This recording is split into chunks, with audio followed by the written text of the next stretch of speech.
moi je pense que dans un pays où on a un problème de chômage des jeunes, on doit faire extrêmement attention.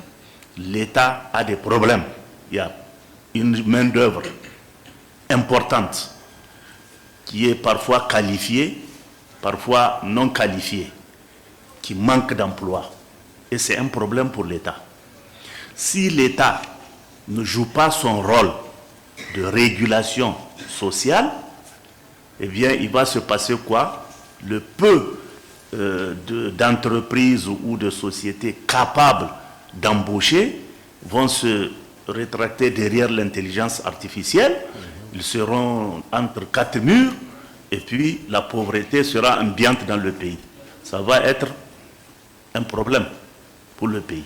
Donc, je suis de ceux qui pensent que à un moment donné, pour une période donnée, l'État doit réguler pour réfléchir et dire, par exemple, dans tel domaine, oui, on peut laisser libre cours à l'intelligence artificielle.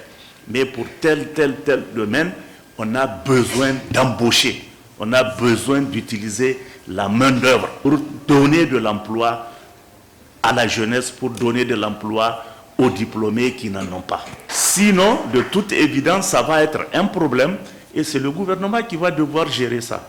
À un moment donné, on avait posé la question au président chinois, Mao Zedong.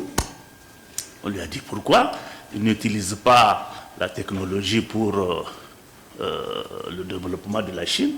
Il a dit, écoutez, le surplus de la population chinoise, ce n'est pas un surplus de la bouche à nourrir, c'est un surplus de la main-d'œuvre à utiliser. Donc lui, il avait fait le pari d'utiliser la main-d'œuvre.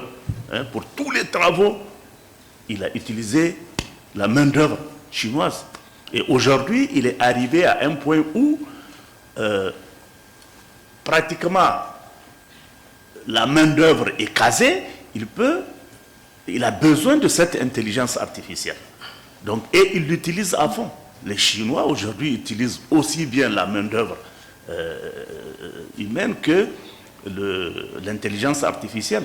Chaque pays a son histoire et à des étapes bien précises, il doit soit opter pour la politique de la main-d'œuvre, comment on appelle les travaux de la intensité, haute intensité, de la main-d'œuvre, ou l'intelligence artificielle. C'est selon les problèmes qui se posent à ce pays, à cette société, à un moment donné.